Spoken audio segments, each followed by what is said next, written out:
네, 벌써 저희 고난주간 특별 저녁 기도의 3일째입니다. 저희 오늘 기도지 보시면 오늘 교회 기도 제목은 예수님의 구세주 되심과 주인 되심에 대한 깊은 확신이 우리 마음 안에 뿌리 내릴 수 있도록 같이 기도했으면 좋겠습니다. 그리고 오늘 특별히 주 안에서 정말 기도하실 때 성도님들이 기도하시고자 하는 그런 기도 제목들 하나님께 다 내어 놓으심으로 인해서 주님과 친밀한 교제를 나누셨으면 좋겠습니다. 저희 계속해서 구약에 예언된 예수 그리스도에 대해서 살펴보고 있는데요. 저희가 첫 번째 시간에는 창세기 3장 15절을 통해서 여자의 후손으로 나신 예수님에 대해 살펴봤고요. 어제는 저희가 아브라함과 다윗을 통해서 예언하신 그 후손, 바로 예수 그리스도에 대해서 살펴봤습니다. 오늘은 메시아에 대해서 한번 살펴보려고 합니다. 메시아. 성도님, 메시아는 기름 부음 받은 자란 뜻입니다. 기름 부음 받은 자, 기름 부음 받은 이라는 의미인데요.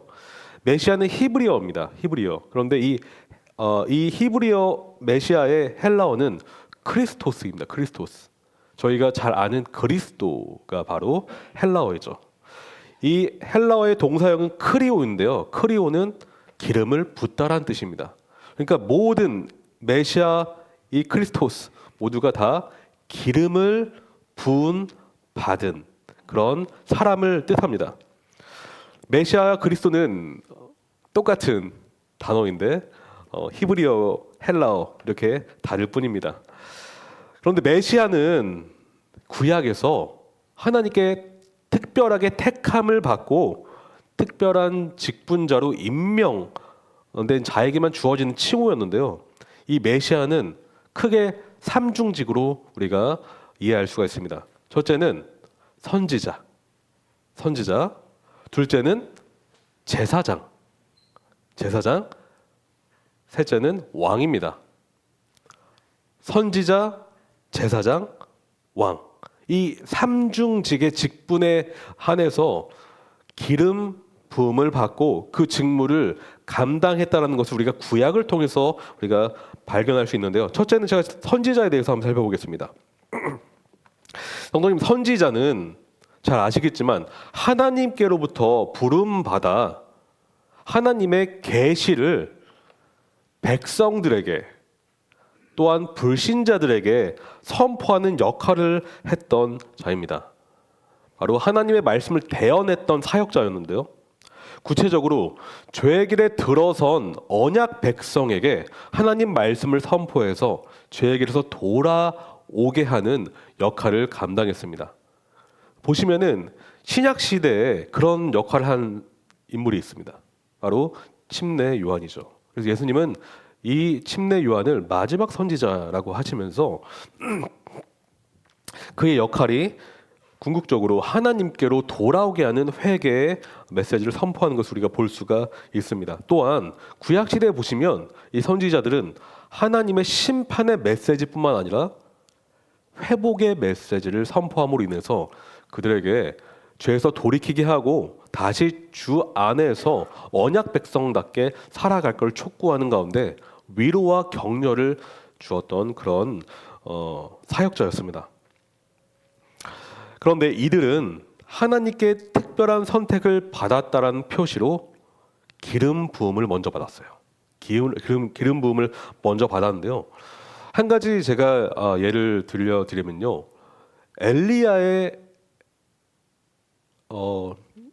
엘리야가 이제 하나님께로 하늘로 올라가기 전에 엘리야의 차기 선지자로서 바로 엘리사를 하나님께서 임명하라고 명령을 하셨는데요. 그때 열왕기상 19장 16절에 이렇게 말씀하고 있습니다. 아벨 무올라 사밧의 아들 엘리사에게 기름을 부어 너를 대신하여 선지자가 되게 하라. 선지자가 되게 하라는 명령 앞에 지금 뭐가 있죠? 바로 기름을 부어라는 하나님의 명령이 있었습니다.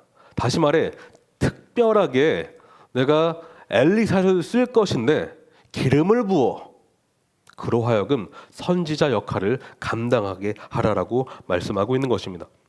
그런데 여호와께서는 모세를 통해 예언을 하시는데요.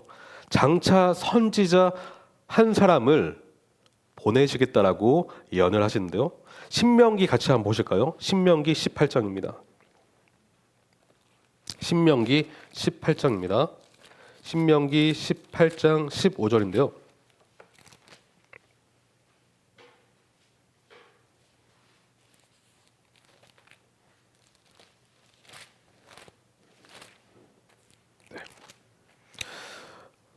네, 제가 지금 구약성경 290쪽인데요. 신명기 18장 15절 우리 같이 한번 읽어볼까요? 내 하나님 여호와께서 너희 가운데 내 형제 중에서 너를 위하여 나와 같은 선지자 하나를 일으키시리니 너희는 그의 말을 들을지니라. 이 선지자 하나를 일으키신다라고 했는데, 그런데 신약 성경을 보시면 우리가 특히 요한복음에서 나타나 있는데요. 신약 시대 유대인들은 모세가 약속한 그 선지자를 기다리고 있었습니다. 그 선지자, 복수형이 아니라 고유 명사의 그 선지자 하나뿐이 없는 그 선지자를 기다리고 있었는데요. 그래서 침례 요한에게 이렇게 묻습니다. 요한복음 1장 21절에 또 묻되 그러면 누구냐? 내가 엘리야냐? 이르되 나는 아니라. 또 묻되 내가 그 선지자냐? 대답하되 아니라라고 엘리야가 아니라 침례 요한은 그렇게 말합니다. 성도님, 그 선지자는 누구이실까요? 바로 예수 그리스도입니다. 예수 그리스도. 바로 성부 하나님의 뜻을 선포하실 뿐만 아니라 말씀 그 자체이신 예수 그리스도가 바로 그 선지자이십니다. 그래서 히브리서 1장 1절에서 이렇게 말하는데요. 같이 한번 볼까요? 신약 성경 353페이지인데요. 히브리서 1장 1절에서 2절입니다. 히브리서 1장 1절에서 2절입니다. 네, 히브리서 1장 1절에서 2절 같이 한번 읽어보겠습니다. 옛적에 선지자들을 통하여 여러 부분과 여러 모양으로 우리 조상들에게 말씀하신 하나님이 이 모든 날 마지막에는 아들을 통하여 우리에게 말씀하셨으니 이 아들을 만유의 상속자로 세우시고 또 그로 말미암아 모든 세계를 지으셨느니라. 이 선지자 직분은 궁극적으로는 말씀 사역을 하는 사역자입니다. 그런데 하나님께서는 모든 날 마지막에 아들을 통하여 우리에게 말씀하셨다라고 하십니다. 그런데 그 예수께서는 또한 말씀 그 자체라고 성경을 말하고 있습니다. 요한복음 1장 1절에 태초에 말씀이 계시니라. 그 말씀이 하나님과 함께 계셨으니 그 말씀은 곧 하나님이시라라고 말씀하고 있습니다. 그 선지자 예수 그리스도, 예수께서 우리에게 복음을 전해주셨고 복음 그 자체이신 예수께서 우리의 말씀이 되어주셨습니다. 둘째는 제사장입니다. 제사장. 이 제사장 직분은 크게 두 가지 사역이 있습니다. 바로 속죄 사역을 했고요. 둘째는 중보 사역을 했습니다. 속죄 사역과 중보 사역.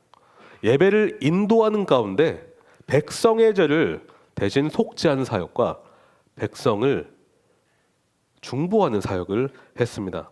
그런데 이 제사장도 결국은 기름 부음을 받고 그 직무를 수행했던 것을 볼 수 있습니다. 바로 하나님께서는 아론의 계보, 바로 레위 지파를 제사장으로 삼으시는데요. 출애굽기 40장 13절이 이렇게 말하고 있습니다. 아론에게 거룩한 옷을 입히고 그에게 기름을 부어 거룩하게 하여 그가 내게 제사장 직분을 행하게 하라. 뭐라고요? 그에게 기름을 부어 거룩하게 하여 그가 내게 제사장 직분을 행하게 하라. 바로 성별해서 구별해서 백성의 죄를 속죄하고 백성을 대신해서 중보하는 그런 역할을 하게 하라고 하십니다. 중보자적 역할은 민수기 6장 23절에 나타나는데요. 이렇게 말하고 있습니다.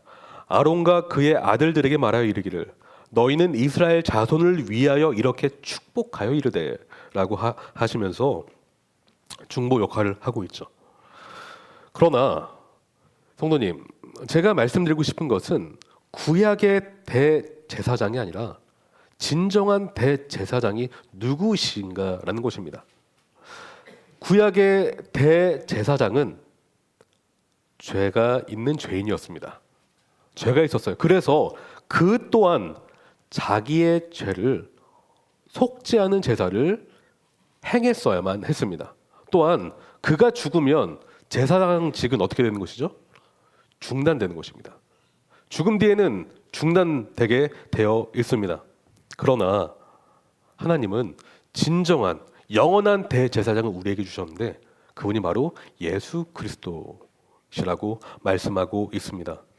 아론의 육신적 혈통의 계보가 아니라 멜기세덱의 반차를 따르신 그 대제사장을 우리에게 주셨다라고 하고 있습니다. 우리 같이 히브리서를 같이 보실까요? 히브리서 7장 3절을 같이 보시겠습니다.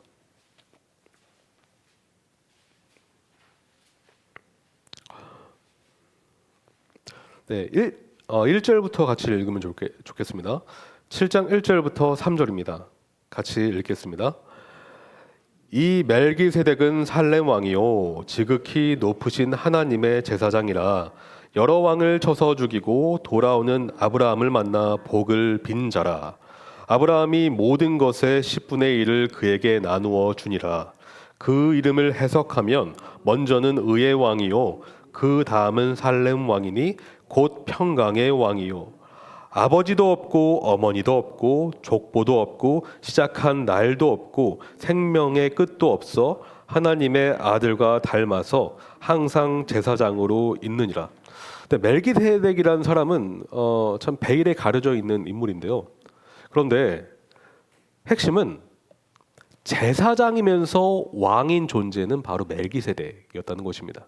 그런데 3절을 보시면 아버지도 없고 어머니도 없고 족보도 없고 시작한 날도 없고 생명의 끝도 없어 라고 하고 있는데 이 지금 히브리서 기자가 강조하는 것은 인간의 혈통을 따르지 아니하고 시간적 제약에 얽매이지 아니하는 멜기세덱의 반차를 따르시는 그분이 바로 예수 그리스도라는 것을 말씀하고 있는 것입니다.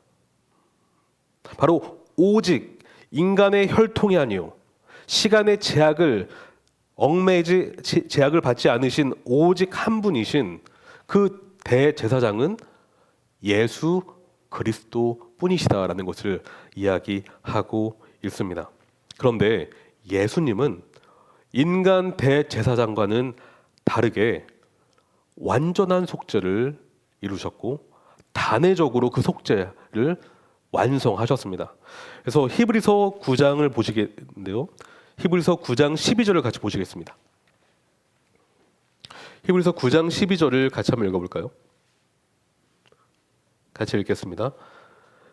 염소와 송아지의 피로 하지 아니하고 오직 자기의 피로 영원한 속죄를 이루사 단번에 성소에 들어가셨느니라. 27절 28절 읽겠습니다. 9장 27절 28절. 한 번 죽는 것은 사람에게 정해진 것이요 그 후에는 심판이 있으리니 이와 같이 그리스도도 많은 사람의 죄를 담당하시려고 단번에 들이신 바 되셨고 구원에 이르게 하기 위하여 죄와 상관없이 자기를 바라는 자들에게 두 번째 나타나시리라. 그러면 십자가에서 제물이 되신 속죄 제물 되신 예수님의 제사는 단 한 번 이루어졌지만 영원한 속죄를 완성하셨습니다. 그래서 우리가 그리스도 예수를 믿을 때 죄 용서를 받을 수 있고 우리의 죄가 속하게 되는 것입니다. 여러분은 이 사실을 믿으십니까? 또한 예수님은 대제사장으로서 영원한 중보자로서 우리를 위해 지금 기도하고 계십니다. 히브리서 7장 25절을 보시면 이렇게 말하고 있습니다. 히브리서 7장 25절은 이렇게 말하고 있는데요. 24절부터 제가 한번 읽어보겠습니다. 예수는 영원히 계심으로 그 제사장 직분도 갈리지 아니하느니라. 그러므로 자기를 힘입어 하나님께 나아가는 자들을 온전히 구원하실 수 있으니 이는 그가 항상 살아계셔서 그들을 위하여 간구하심이라. 인간 제사장은 죽음을 경험하기 때문에 영원한 중보자가 될 수가 없습니다. 하지만 영원히 살아계시는 부활하신 예수 그리스도께서 지금 하나님 보좌 우편에 앉아 계십니다. 영원한 중보자로서 우리를 위해서 쉬지 않고 기도하고 계십니다. 따라서 우리가 주님의 그 중보 사역으로 말미암아 지금도 기쁨과 평강의 삶을 살 수 있는 것이죠. 마지막으로 왕입니다. 왕 또한 왕의 직무를 감당하기 전에 기름 부음 받는 의식을 거쳤습니다. 대표적인 예가 바로 다윗이죠. 저희가 어제 사무엘하 7장 말씀을 봤는데요. 7장 16절은 굉장히 중요한 말씀입니다. 왜냐하면 다윗 언약이라고 불리는 그 영원한 나라, 영원한 왕위가 바로 다윗에게 약속되었는데 궁극적으로 다윗의 후손으로 나실 그리스도 예수에 대한 예언이기 때문입니다.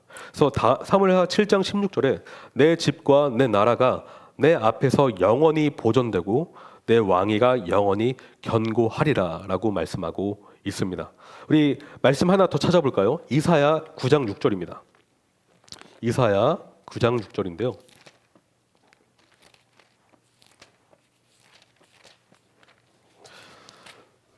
네, 제가 가진 구약 성경 979페이지입니다. 978페이지입니다.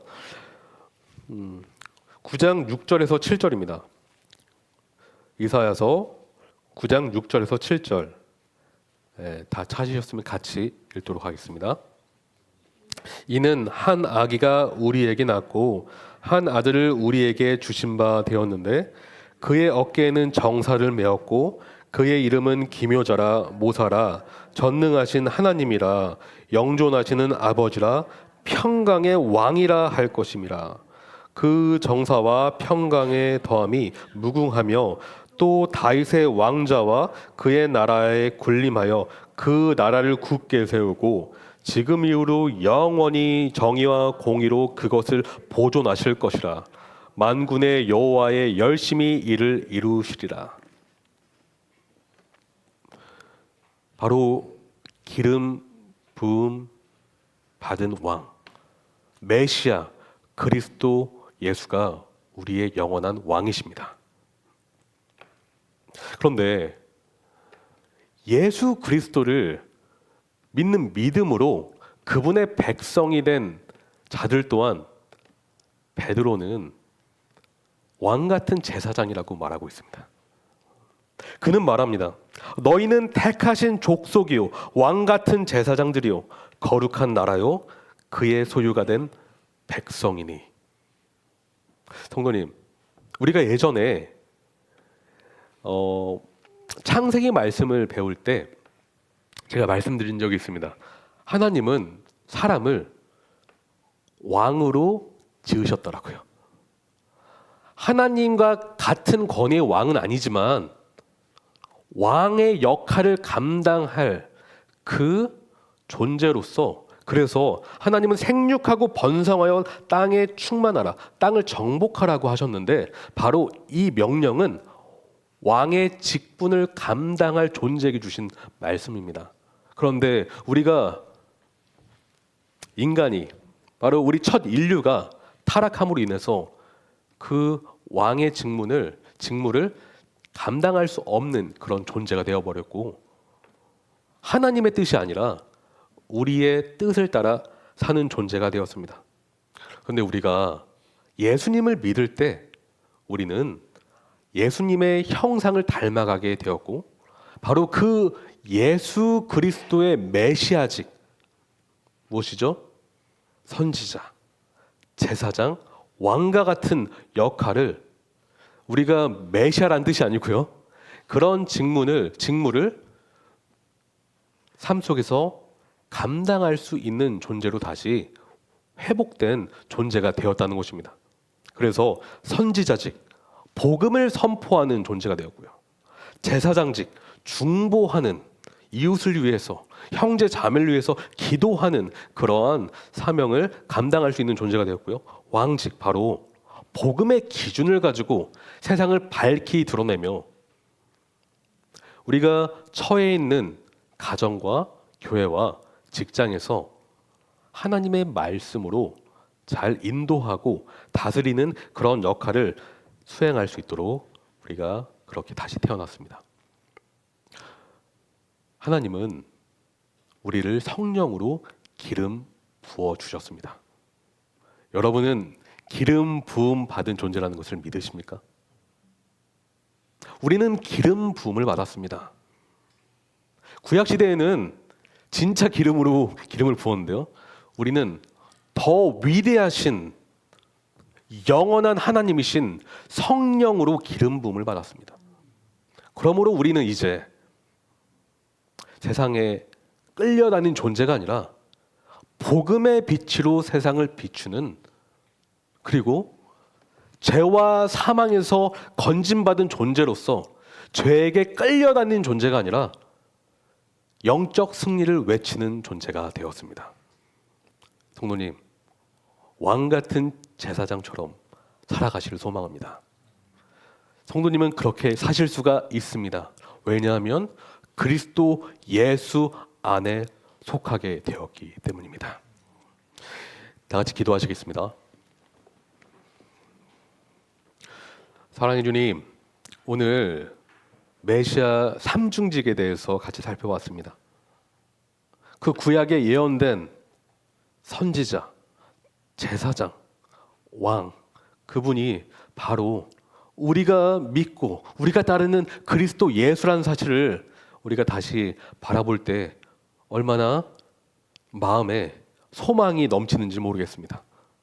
주님, 우리가 세상 살아갈 때 좌절하고 낭망하고 자꾸 실패하고 또한 암울하고 어둡고 우울할 때가 있지만, 하지만 우리 안에 살아계신 예수님으로 말미암아 담대히 승리하는 삶을 살아갈 수 있도록 인도하여 주시옵소서. 주님, 저희가 복음을 담대히 선포할 수 있도록 인도하여 주시옵소서. 주님, 저희가 이웃을 위해서, 형제 자매를 위해서 기도하는 자리로 항상 나아갈 수 있도록 인도하여 주시옵소서. 썩어져가는 세상에 동화되는 것이 아니라 그들에게 빛과 소금의 역할을 감당함으로 복음의 기준으로 그들을 인도할 수 있도록 주님 복 내려주시옵소서. 주님의 교회 성도님 한 분 한 분을 주님 크게 사용하여 주시옵소서. 사랑합니다. 예수님의 이름으로 기도합니다.